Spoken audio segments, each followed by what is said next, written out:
Hello friends, good morning. આજે આપણે ધોરણ 7માં વિષય વિજ્ઞાન પ્રકરણ 6 ભૌતિક અને રાસાયણિક ફેરફારો વિશે ભણીશું. તો ચાલો હવે આપણે જોઈએ ભૌતિક અને રાસાયણિક ફેરફાર.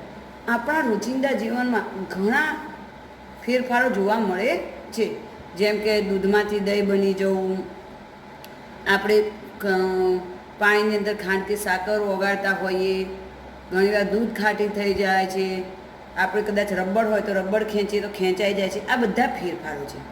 તો એવા ફેરફારો વિશે આપણે ભણવાનું છે, જેમાં ભૌતિક ફેરફારો થાય છે અને રાસાયણિક ફેરફારો પણ થાય છે. તો રોજિંદા જીવનમાં આપણી આસપાસ ઘણા ફેરફારો આપણને જોવા મળે છે. આ ફેરફારોમાં એક કરતાં વધારે પદાર્થોનો પણ સમાવેશ થાય છે. આ જે ફેરફારો છે એમાં એક અથવા તો એક કરતાં વધારે ફેરફારોનો પણ સમાવેશ થાય. ઉદાહરણ તરીકે તમારી મમ્મી તમને પાણીમાં ખાંડ કે સાકર ઓગાળીને ઠંડુ પીણું બનાવવાનું કહે છે, તો ખાંડનું દ્રાવણ બનવું એ ફેરફાર જ કહેવાય. જેમ કે આપણને આપણી મમ્મી કહે કે ચલો તમને ખાંડ કે સાકરનો આપણે શરબત બનાવવાનું કહે છે, તો શરબતની અંદર ખાંડ નાખવામાં આવે છે, તો ખાંડ ઓગાળીએ અને જે પીણું બનાવીએ એ ખાંડનું પીણું બને છે. એ ખાંડ જે પાણીમાં ઓગળી તો ખાંડ જે પાણીમાં ઓગળે છે એ ફેરફાર જ કહેવાય. એ પછી આપણે જોઈએ કે દૂધમાંથી દહીં બનવાની જે ક્રિયા છે એ પણ આપણે શું કહીએ છીએ? ફેરફાર. કારણ કે દૂધ હતું, દૂધ ખાટું થઈ ગયું એટલે પછી એમાંથી શું થઈ ગયું? દહીં બની ગયું. એટલે દૂધમાંથી દહીં બની ગયું એટલે શું કહેવાય? ફેરફાર જ થાય છે. તો કેટલીક વાર દૂધ ખાટું થઈ જાય, દૂધનું ખાટું થવું એ પણ ફેરફાર છે. ખેંચેલું રબર બેન્ડ પણ ફેરફાર દર્શાવે છે. હવે તમારી આસપાસ થતા એવા 10 ફેરફારોની યાદી તમારે બનાવવાની છે. પ્રસ્તુત પ્રકરણમાં એટલે કે આ પ્રકરણમાં આપણે કેટલીક પ્રવૃત્તિ કરીને ફેરફારની પ્રક્રિયાઓની પ્રકૃતિનો અભ્યાસ કરવાનો છે. તો વ્યાપક રૂપક જોઈએ તો આ ફેરફાર 2 પ્રકારના છે. ફેરફારો કેટલા પ્રકારના છે? 2. ભૌતિક ફેરફાર અને રાસાયણિક ફેરફાર. અહીં આપણને કાગળ આપેલું છે, કાગળનો ટુકડો આપેલો છે 6.1. હવે પહેલાં એના વિશે જોઈએ. પહેલો જોઈએ ભૌતિક ફેરફાર. તો કાગળના ટુકડાને ચોરસ 4 ભાગમાં કાપવું, વળી તે ટુકડાને ફરીથી 4 ચોરસમાં કાપવું. આ બધા ટુકડાને ભોંતળીએ અથવા ટેબલની સપાટી પર પાસે એવી રીતે ગોઠવો કે જે તે મૂળભૂત કાગળના ટુકડાના આકારમાં જ ગોઠવાય. હવે આપણને એક કાગળ લીધો છે, તો પહેલાં તો એના 4 ટુકડા કર્યા, પાછો એ ટુકડામાંથી બીજા 4 ટુકડા કર્યા, એને ટેબલ પર ગોઠવ્યા. એટલે એનો જે આકાર હતો એ પ્રમાણે જ આ ટુકડાઓને ગોઠવવામાં આવેલા છે. એ સ્પષ્ટ છે કે ફરીથી તમે કાગળના આ ટુકડાઓને જોડીને મૂળભૂત કાગળનો ટુકડો બનાવી શકતા નથી. પરંતુ શું કાગળના ગુણધર્મમાં કોઈ ફેરફાર થયો છે? હવે આ ટુકડો આપણે કાપ્યો, તો પહેલાં હતો એવો ટુકડો આપણે બનાવી શકીશું? ના. તો એના ગુણધર્મમાં કોઈ ફેરફાર થયો છે? તો જોઈએ આપણે. તમારા ક્લાસરૂમમાં બ્લેકબોર્ડની નજીક પર વેરાયેલા ચોકનો ભૂકો ભેગો કરો અથવા ચોકના ટુકડાને ભાંગીને ભૂકો કરો. હવે તેમાં થોડું પાણી નાખીને તેને લુગદી બનાવો, તેને ચોકના આકારમાં વણી લો અને તેને હવે સુકાઈ જવા દો. તો તમે આ ચોકના ભૂકામાંથી ફરી ચોક બનાવી શકો છો. હવે આપણો બ્લેકબોર્ડ હોય, બ્લેકબોર્ડમાં આપણે ખબર છે નીચે આમ ચોકનું ડસ્ટ પડ્યું હોય છે, અથવા તો ચોકને ભાગી અને ભૂકો કરવાનો છે, અને એમાંથી આપણે શું ચોકની લગદી બનાવી, એટલે કે જેમ લોટ બાંધતા હોય એ રીતના બાંધી અને એનો ફરીથી ગોળ વણી લેવાનો છે અને એને સૂકા દેવાનો છે. તો શું આપણે ફરીથી એને ચોક બનાવી શકીશું? હવે ત્રીજી પ્રવૃત્તિ છે કે કાચ કે પ્લાસ્ટિકના ગ્લાસમાં થોડો બરફ લો. આ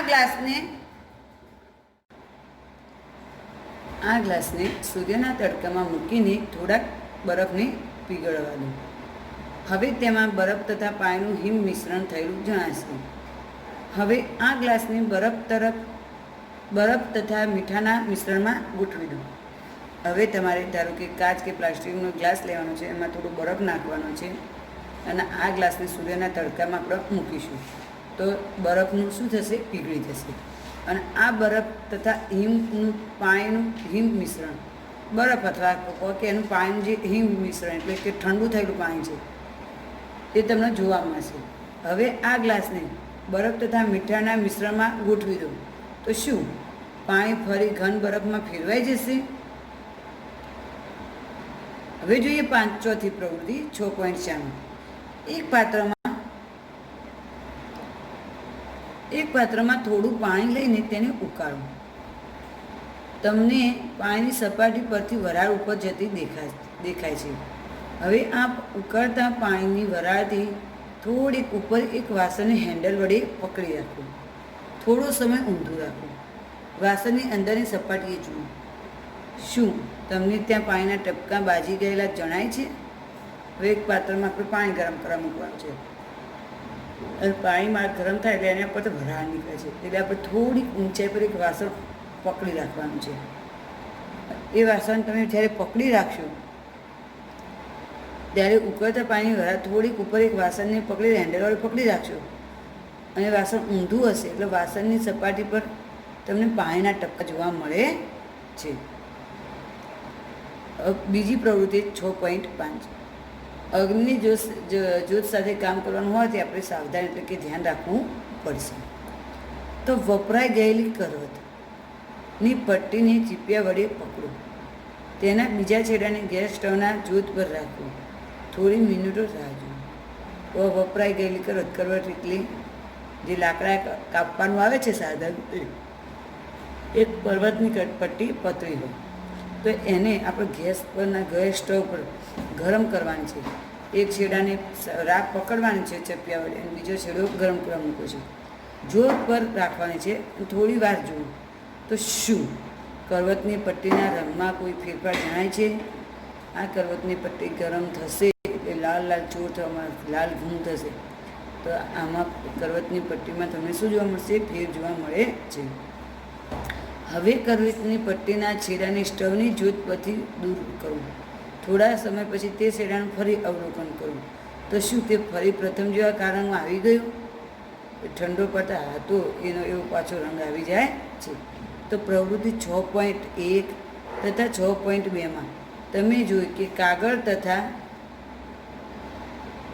ચોકનો ટુકડો બંનેના માપમાં ફેરફાર થાય છે. હવે આપણે પહેલાં આગળ જે આપણે પ્રવૃત્તિ જોઈ હતી 6.1 અને 6.2માં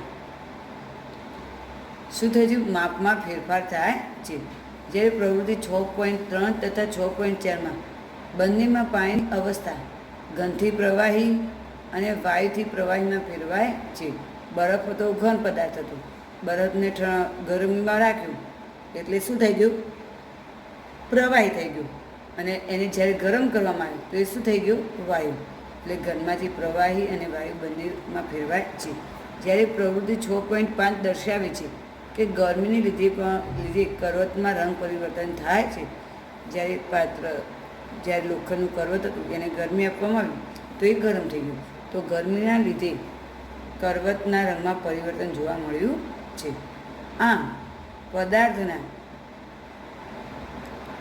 પદાર્થના આકાર, માપ, રંગ અને અવસ્થા જેવા તેના ગુણોને ભૌતિક ગુણધર્મો કહે છે. તો ભૌતિક ગુણો કોને કહેવાય?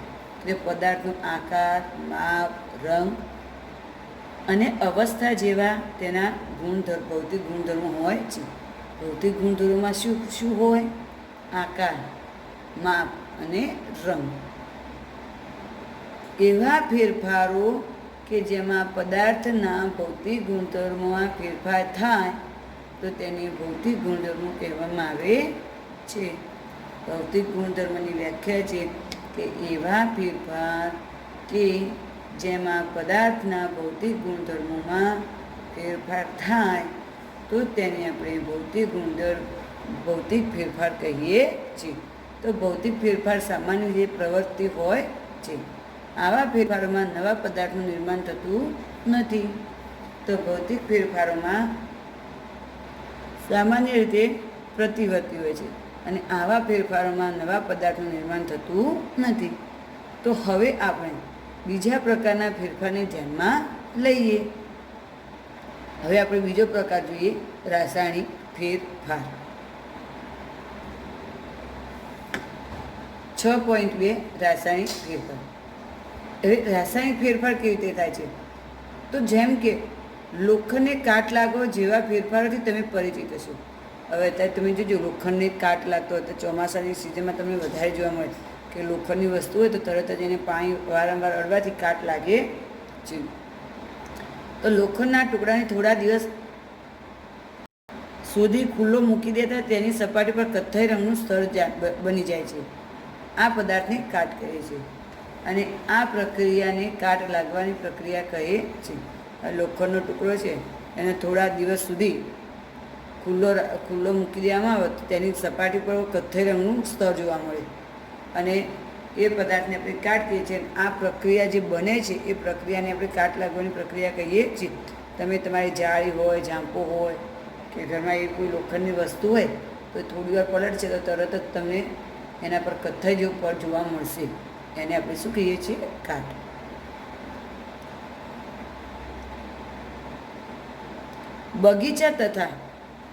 બગીચા અથવા ખેતરના લોખંડના દરવાજા, તેમાં રાખેલા લોખંડના બાંકડા તથા લોખંડની કોઈ પણ વસ્તુ ખુલ્લામાં રાખેલી હોય તેને કાટ લાગે જ છે. તમે જોયું હશે કે ઘરમાં રાખેલી કુહાડી, હથોડી વગેરે પણ થોડા દિવસ વાતાવરણ ખુલ્લા રહે તો તેને કાટ લાગે છે.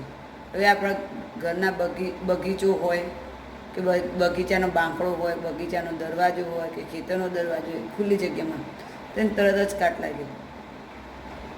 ઘરની અંદર જો લોખંડની કુહાડી રાખેલી હોય તો તે પણ તરત જ કાટ લાગે છે. જો અહીં લોખંડને કાટ લાગવો હવે આ અહીંયા બધી ભંગારેલી વસ્તુ મૂકી છે ત્યાં તરત જ લોખંડને શું લાગવા માંડે છે? આ દેખાય છે એ કાટ કલર થઈ ગયો છે, આખો કથ્થાઈ ગયો, એ તરત જ કાટ લાગી જાય છે. અથવા તો રસોડામાં ભીનો લોખંડનો તવો કે તાવડી થોડા સમય સુધી વાપર્યા વગર મૂકી રાખવામાં આવે તો તેને કાટ લાગે છે. આપણે જે ભાખરી કરવાની અત્યારે તો બધાને ઘેર લગભગ નોનસ્ટિકની તવી થઈ ગઈ છે, પણ જો લોખંડની તવી હોય તેને ભીની રાખી હોય અને એમને એમ મૂકી દો તો થોડા દિવસ પછી તરત જ એને કાટ આવવા લાગે છે. કાટ એ લોખંડ નથી, કાટ એ લોખંડ જ નથી. કાટ લોખંડથી જુદો પદાર્થ છે જે લોખંડ પર જમા થાય છે. કાટ એ લોખંડ નથી, પણ કાટ એ શું છે? લોખંડ કરતાં જુદો પદાર્થ છે જે લોખંડ ઉપર જમા થાય છે. તો ચાલો હવે આપણે થોડા વધુ ફેરફારોને ધ્યાનમાં રાખી લઈને જેમાં નવો પદાર્થ બનતો હોય છે. હવે એવા પદાર્થો છે જેને થોડો વધુ ફેરફારોને ધ્યાનમાં લઈ અને જોઈએ તો એમાંથી કંઈક નવો પદાર્થ બને છે. અહીં આપણને આપ્યું છે સળગતા મેગ્નેશિયમના તાર કે પટ્ટીને લાંબા સમય સુધી જોયા કરવી હાનિકારક છે. શિક્ષકે બાળકોને સૂચના આપવી જોઈએ કે બળતા મેગ્નેશિયમને વધુ સમય એ ધારું જોયા ન કરે. એ કદાચ તમે કોઈને ઘેરમાં વેલ્ડિંગ કરતા હોય ને એ તમે કદાચ જોયું હોય તો આમ તમારી આંખો બંધ થઈ જશે અને જોશો ને તો કે એનું પ્રકાશ એવું છે જો આપણી આંખમાં પડતા આપણી આંખો ખરાબ થાય છે. એ રીતે સળગતા મેગ્નેશિયમની જો પટ્ટી હોય તો તમે સળગતી હોય તો તમે એની સામે જોઈ શકો નહીં. મેગ્નેશિયમનો નાનો તાર કે પટ્ટી લો, તેના છેડાને કાચ પેપર વડે સાફ કરો. આ છેડાને મીણબત્તી પર ધરો. તે તેજસ્વી સફેદ પ્રકાશથી સળગવા લાગે છે. જ્યારે તે સંપૂર્ણપણે સળગી જાય છે ત્યારે તેનો સફેદ પાવડર રાખ તરીકે મળે છે. આ મેગ્નેશિયમની એક પટ્ટી છે. એ પટ્ટીને કાચ પેપર વડે સાફ કરવાની છે અને આ મીણબત્તીનો બીજા છેડાને શું કરવાનું છે? મીણબત્તી પર રાખવાની છે. તે તેજસ્વી સફેદ પ્રકાશથી સળગવા લાગશે. એનો પ્રકાશ એકદમ સફેદ હશે. જ્યારે તે સળગી જશે આખી ત્યારે તેનો સફેદ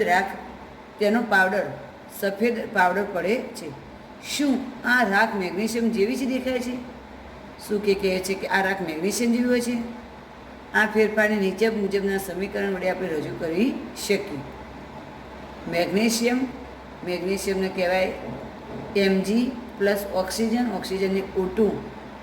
હવે મેગ્નેશિયમ અને સળગવાથી એની અંદર શું બને છે? ઓક્સિજન. મેગ્નેશિયમ અને ઓક્સિજન ભેગા થાય છે ત્યારે શું બને છે? મેગ્નેશિયમ ઓક્સાઇડ એટલે કે MgO. મેગ્નેશિયમ એટલે Mg પ્લસ ઓક્સિજન, ઓક્સિજનને કહેવાય O2, અને મેગ્નેશિયમ ને ઓક્સિજન સાથે મળે છે એટલે મેગ્નેશિયમ ઓક્સાઇડ એટલે MgO બને છે. આ સમીકરણ ગણિતના સમીકરણ કરતાં અલગ છે. આ પ્રકારના સમીકરણમાં સ્થિર અર્થ બને છે. તેવો થાય છે કે આ તબક્કે રાસાયણિક સમીકરણને સંતુલિત કરવાનો પ્રયાસ કરેલો નથી. હવે આપણે આ રાખને થોડાક પાણી સાથે ભેગી કરો. મિશ્રણ જલીય દ્રાવણને બરાબર હલાવો. આ મિશ્રણને ભૂરા અને લાલ લિટમસ પત્ર વડે તપાસ કરો, વડે કસોટી કરો. તો કે આપણે જે રાખ હતી એ રાખને પાણીમાં નાખી દેવાની છે અને એ પાણી અને આ રાખને બરાબર હલાવવાનું છે. અને ત્યાર પછી આ જે રાખ અને પાણીનું મિશ્રણ થશે તેને ભૂરા અને લાલ લિટમસ પત્ર વડે કસોટી એટલે કે એને તપાસવાનું છે. તો શું મિશ્રણ ભૂરા લિટમસ પત્રને લાલ બનાવે છે કે લાલ લિટમસ પત્રને ભૂરું બનાવે છે? તો આ કસોટીના આધારે જલીય દ્રાવણનું એસિડ કે બેઝમાં વર્ગીકરણ કેવી રીતે કરશું? હવે આપણને કે આ જે આપણે ચેક કર્યું છે કે આ જે રાખ અને પાણીનું મિશ્રણ બરાબર હલાવી અને ભૂરા લાલ લિટમસ પત્ર પર ચેક કરીએ છીએ તો આ જે જલીય દ્રાવણ છે એ એસિડિક છે બેઝિક, એને આપણે કઈ રીતે જોઈશું? તો મેગ્નેશિયમની આ રાખને પાણીમાં ઓગળતા તે નવો પદાર્થ બને છે. આ ફેરફારને નીચે મુજબના રાસાયણિક સમીકરણ વડે રજૂ કરાય છે. આ મેગ્નેશિયમની રાખ આ મેગ્નેશિયમની જે રાખ હતી એ રાખને જ્યારે પાણીમાં ઓગાળવામાં આવે ત્યારે એક નવો પદાર્થ બને. તે રાસાયણિક સમીકરણ વડે રજૂ કરી શકાય છે. મેગ્નેશિયમ ઓક્સાઇડ એટલે કે MgO પ્લસ પાણી H2O અને મેગ્નેશિયમ હાઇડ્રોક્સાઇડ એટલે કે MgOH2. મેગ્નેશિયમના જલીય દ્રાવણનું એસિડિક બેઝમાં રૂપાંતર કરતા મેગ્નેશિયમની આ રાખને જ્યારે પાણીમાં ઓગાળવામાં આવે છે ત્યારે એક નવો પદાર્થ બને છે જેનું રાસાયણિક સૂત્ર છે મેગ્નેશિયમ ઓક્સાઇડ MgO પ્લસ પાણી H2O અને મેગ્નેશિયમ હાઇડ્રોક્સાઇડ એટલે કે MgOH2. આપણે પાંચમા પ્રકરણમાં એસિડ બેઝ વિશે શીખી ગયા હતા. તો આપણે પાંચમા પ્રકરણમાં મેગ્નેશિયમ હાઇડ્રોક્સાઇડ બેઝ છે એટલે મેગ્નેશિયમ ભળીને મેગ્નેશિયમ ઓક્સાઇડ જેવો નવો પદાર્થ બનાવે છે. આપણે પાંચમા ચેપ્ટરમાં શીખી ગયા હતા કે મેગ્નેશિયમ હાઇડ્રોક્સાઇડ છે એટલે બેઝ છે અને મેગ્નેશિયમ બળીને મેગ્નેશિયમ ઓક્સાઇડ જેવો નવો પદાર્થ બનાવે છે. તો મેગ્નેશિયમ ઓક્સાઇડને પાણી સાથે ભળતા મેગ્નેશિયમ હાઇડ્રોક્સાઇડ જેવો નવો પદાર્થ બને છે. મેગ્નેશિયમ ઓક્સાઇડને પાણી સાથે જ્યારે ભેળવવામાં આવે છે એટલે કે મેગ્નેશિયમની પટ્ટીને બાળવામાં આવે છે.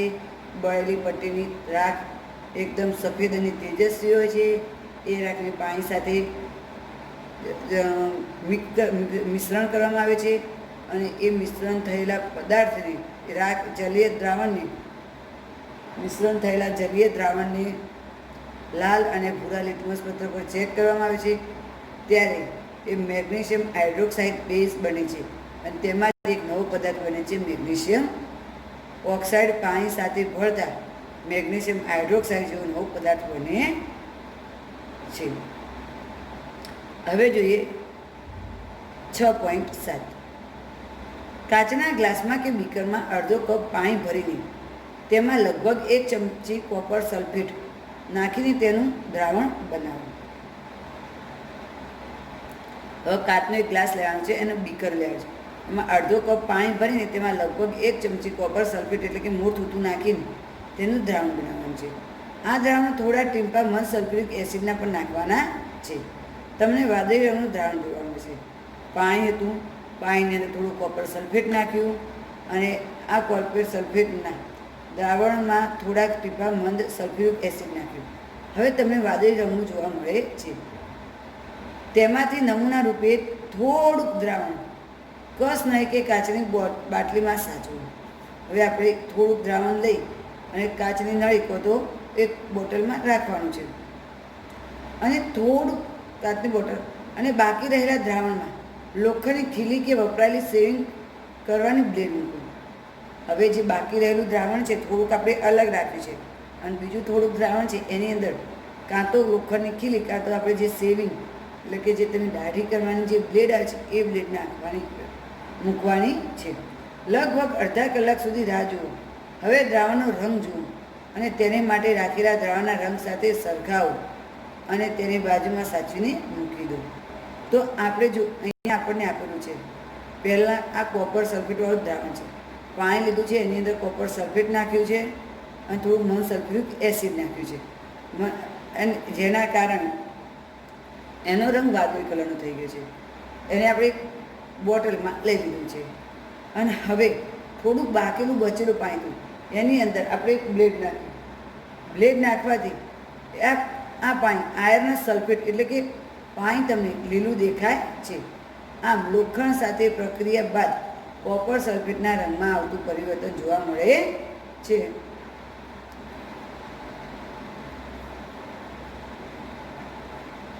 રંગમાં થતો ફેરફાર એ આયર્ન સલ્ફેટ જેવા નવા પદાર્થને બનાવવાના કારણે થાય છે. હવે અહીંયાથી કયો પદાર્થ બન્યો છે? Iron sulphate. ખીલીની સપાટી પર જે કથ્થાઈ રંગના કણો જોવા મળે છે તે કોપરના છે. હવે આપણે જે ખીલી છે, ખીલી પર જે કાટ આવે છે તેના પર જે કણો છે એ કથ્થાઈ રંગના જે કણ છે એ કોપરના છે, જે બીજા દિવસે નવો પદાર્થ બનાવશે. આપણે આ પ્રક્રિયા નીચે મુજબ લખી શકીએ. તો પહેલાં તો આપણે શું લખ્યું હતું? કોપર સલ્ફેટનું દ્રાવણ પ્લસ એની અંદર લોખંડની ખીલી નાખી તો લોખંડ, અને એની અંદર આયર્ન સલ્ફેટનું દ્રાવણ નાખ્યું પ્લસ એની અંદર આપણે કોપર એટલે કે કથ્થાઈ કલરનું આપણને અક્ષેપ એટલે કે પડ જોવા મળે છે. હવે આપણે જોઈએ 6.8. ટેસ્ટ ટ્યુબમાં 1 ચમચી જેટલો વિનેગર લો, તેમાં 1 ચપટી બેકિંગ સોડા એટલે કે ખાણા સોડાનો ઉમેરો. તમને પરપોટા બનવાનો બુડબુડ અવાજ સંભળાશે. હવે ટેસ્ટ ટ્યુબમાં 1 ચમચી વિનેગર નાખવાનું છે, વિનેગર લેવાનું છે, તેની અંદર ચપટી સોડા આપણે ખાવાના સોડા આવે છે એ ઉમેરવાના છે અને તેની અંદર આપણે પરપોટા બનવાનો બુડબુડ અવાજ સંભળાય છે. તો સાથે સાથે વાયુના પરપોટા ઉપર આવતા દેખાશે. એ સાથે સાથે જે વાયુ એટલે કે પવન જેવા આમ પરપોટા તમને દેખાશે. હવે આકૃતિ 6.5માં દર્શાવ્યા મુજબ આ વાયુને તાજા બનેલા ચૂનાના નીતરા પાણીમાં પસાર થવા દો. હવે આકૃતિ આપણે 6.5 આપણે જોઈએ કે આકૃતિ 6.5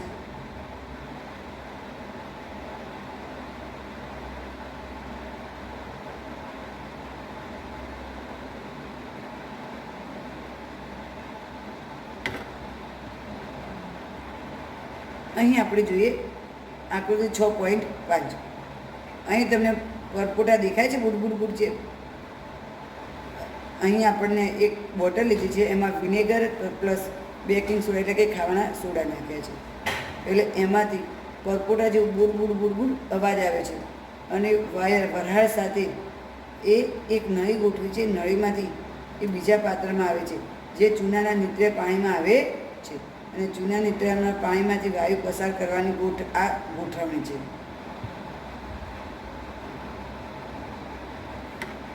તો આકૃતિ 6.5માં દર્શાવ્યા મુજબ આ વાયુને તાજા બનેલા ચૂનાના નીતરા પાણીમાં પસાર થવા દેવામાં આવે તો ચૂનાના નીતરા પાણીનું શું થાય છે? તો ટેસ્ટ ટ્યુબમાં થતો ફેરફાર નીચે મુજબ એટલે કે વિનેગર એટલે acidic soda plus baking soda એટલે કે સોડિયમ હાઇડ્રોજન કાર્બોનેટ અને એ કાર્બન ડાયોક્સાઇડ એટલે કે પ્લસ અન્ય પદાર્થ બનાવે છે. તો કાર્બન ડાયોક્સાઇડ તથા ચૂનાના નીતરા પાણી વચ્ચે થતી પ્રક્રિયા આ મુજબ આપણે લખી શકીએ છીએ. કઈ આવે છે? કાર્બન ડાયોક્સાઇડ એટલે કે CO2 પ્લસ ચૂનાનું નીતર્યું પાણી એટલે કે CaOH2, calcium carbonate CaCO3 plus પાણી H2O. જ્યારે કાર્બન ડાયોક્સાઇડ ચૂનાના નીતર્યા પાણીમાંથી પસાર થાય છે ત્યારે કેલ્શિયમ કાર્બોનેટ બને છે. જ્યારે કાર્બન ડાયોક્સાઇડ ચૂનાના નીતરમાંથી પાણીમાંથી પસાર થાય ત્યારે એ કેલ્શિયમ કાર્બોનેટ બની જાય છે. જે ચૂનાના નિત્ર્ય પાણીનું શું કરે છે? દૂધિયું બનાવી દે છે. ચૂનાનું નિત્ર્યું પાણી દૂધિયું થવાની ક્રિયા એ કાર્બન ડાયોક્સાઇડ ક્રિયાની હાજરીની પ્રમાણભૂત કસોટી છે. જ્યારે ચૂનાનું પાણી દૂધિયું બની જાય છે એ ક્રિયા એ કાર્બન ડાયોક્સાઇડની હાજરીની પ્રમાણભૂત કસોટી છે કે આમાં કાર્બન ડાયોક્સાઇડ છે. તમે પ્રકરણ 10માં શીખશો કે ઉચ્છ્વાસમાં જે વાયુ આપણા શરીરની બહાર આવે છે તેને આપણે કાર્બન ડાયોક્સાઇડથી ભરપૂર હોય છે. હવે આપણા શ્વાસમાં આપણે ઓક્સિજન વાયુ લઈએ છીએ અને ઉચ્છ્વાસ એટલે કે જે આપણે વાયુ બહાર કાઢીએ છીએ એ કાર્બન ડાયોક્સાઇડ વાયુ નીકળે છે. એ આપણા શ્વાસમાંથી જે વાયુ બહાર નીકળે છે એ વાયુની અંદર કાર્બન ડાયોક્સાઇડ એકદમ ભરપૂર હોય છે. તો પ્રવૃત્તિ 6.6 અને પ્રવૃત્તિ 6.8માં તમે જોયું કે દરેક ફેરફારમાં એક અથવા વધુ નવા પદાર્થો ઉત્પન્ન થાય છે. તો પ્રવૃત્તિ 6.6માં મેગ્નેશિયમના દહનને લીધે તેની રાખ ઉત્પન્ન થઈ. પ્રવૃત્તિ 6.7માં લોખંડ અને કોપર સાથેની જે પ્રક્રિયા કરી એના થઈ અને આયર્ન સલ્ફેટ તથા કોપર બન્યું. એ બંને નવા પદાર્થો છે અને લોખંડની બનેલી સેવિંગ બ્લેડ પર કોપરનો કણો પણ જમા થયા. તો શું પ્રવૃત્તિ 6.8માં વિનેગર અને બેકિંગ સોડા વચ્ચે જે પ્રક્રિયા થતી હતી, જે પ્રક્રિયા થઈ એ પ્રક્રિયામાં તેઓ ભેગા મળીને કાર્બન ડાયોક્સાઇડ બનાવે છે. જે ચૂનાના નિત્ર્ય પાણી કેવું બનાવી દીધું છે? દૂધિયું બનાવે છે. તો આ પ્રક્રિયામાં બનેલા નવા પદાર્થોનું નામ તમે આપી શકો. આમ જે ફેરફારોમાં એક અથવા એક કરતાં વધુ નવા પદાર્થો બને છે તેવા ફેરફારને રાસાયણિક ફેરફાર કહે છે. રાસાયણિક ફેરફારને રાસાયણિક પ્રક્રિયા પણ કહે છે. હવે જે ફેરફારોમાં એક અથવા એક કરતાં વધુ પદાર્થો બને છે તેવા ફેરફારોને રાસાયણિક ફેરફાર કહે છે અને રાસાયણિક ફેરફારને રાસાયણિક પ્રક્રિયા તરીકે પણ ઓળખવામાં આવે છે.